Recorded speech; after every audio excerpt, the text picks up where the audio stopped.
I must admit that I too, among hundreds of millions of educated people, was under the impression that the African slave trade was the sole responsibility of the Christian Europeans, the white race. That is, until I started exploring the subject in greater depth, and especially after reading an incredibly enlightening book called The Legacy of Arab Islam in Africa by John Alambila Azuma. My whole perspective and understanding has changed dramatically, and I would like you to tell us more about this subject. The success of Muhammadan Islam in deceiving, misinforming, deforming, and contorting both history and reality over a period of almost 1400 years has been astounding. That is, until now. The greatest tragedy about this particular subject is that most of the descendants of African slavery, the black people in the Americas, around the world, as well as among the African blacks, are totally ignorant of the actual facts. Before we lose the concentration of our listeners, I would like to make the following statement and then prove it. That the worst, most inhumane and most diabolical institution of the black African slave trade was initiated, refined, perpetrated, and implemented by the Mohammedan Arabs and later aided and abetted by the black converts to Mohammedan Islam. I predict that, as usual, the two subcultures, those of denial of facts and of political correctness, will attack us without once disproving a single statement and or conclusion that we make. Slavery was not created by the white races, because it has existed throughout human history and practiced by every tribe, culture, civilization, racial group, and religion.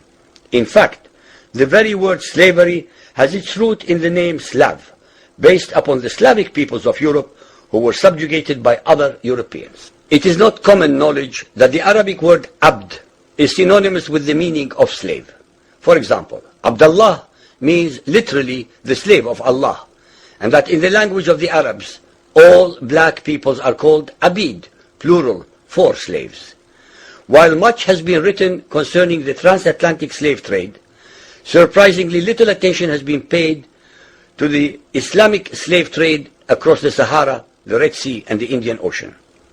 While the European involvement in the African transatlantic slave trade to the Americas lasted for just over 3 centuries, the Arab involvement in the African slave trade has lasted 14 centuries, and in some parts of the Mohammedan world is still continuing to this day.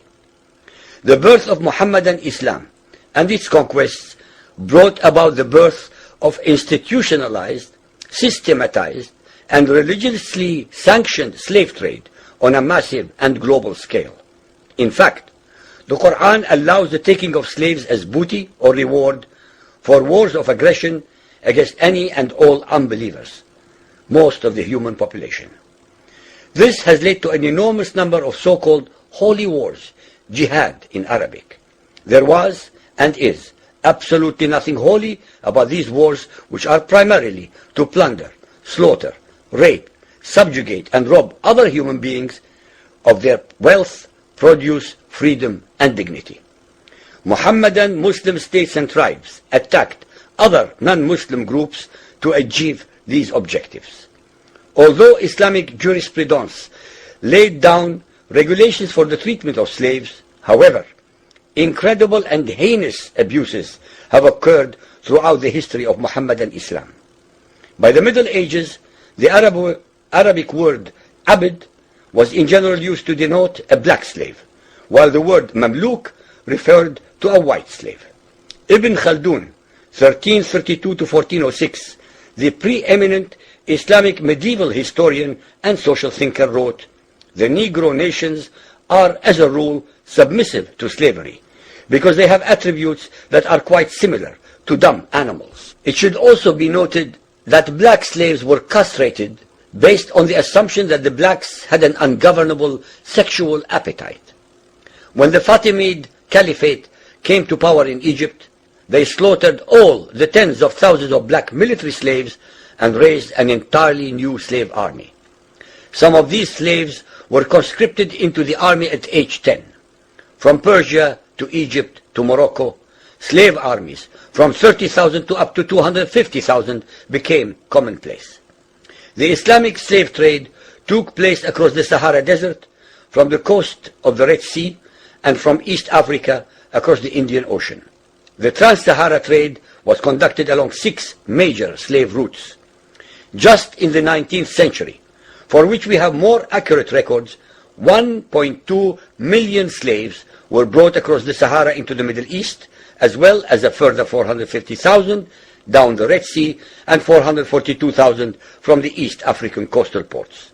That is a total of 2 million black slaves just in the 1800s.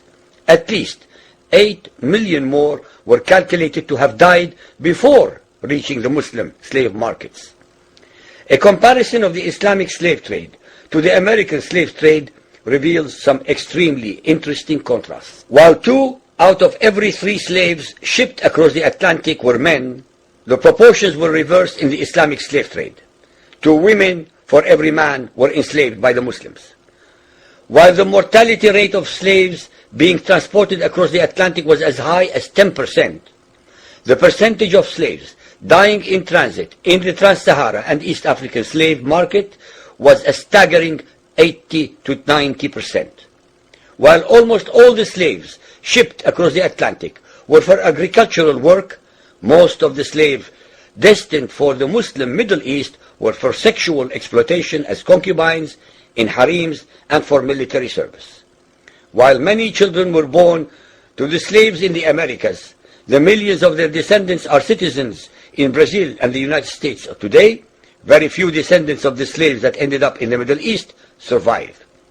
While most slaves who went to the Americas could marry and have families, most of the male slaves destined for the Middle East were castrated, and most of the children born to the women were killed at birth. It is estimated that possibly as many as 11 million Africans were transported across the Atlantic, 95% of which went to South and Central America, mainly to Portuguese, Spanish, and French possessions.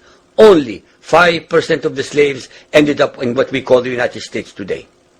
However, a minimum of 28 million Africans were enslaved in the Muslim Middle East. Since at least 80% of those captured by Muslim slave traders were calculated to have died before reaching the slave markets, it is believed that the death toll from 1400 years of Arab and Muslim slave raids into Africa could have been as high as 112 millions. When added to the number of those sold in the slave markets, the total number of African victims of the Trans-Saharan and East African slave trade could be significantly higher than 140 million people. What is obscene about this whole subject is the Muhammadan, Muslim, and Arab culture of denial regarding their complicity in the African slave trade, as well as the ignorance of black Muslims about the reality of their past and present conditions. The statistics and reports above are based upon the logbooks kept at the African slave ports, ship logs, travelers' reports, eyewitness accounts, etc.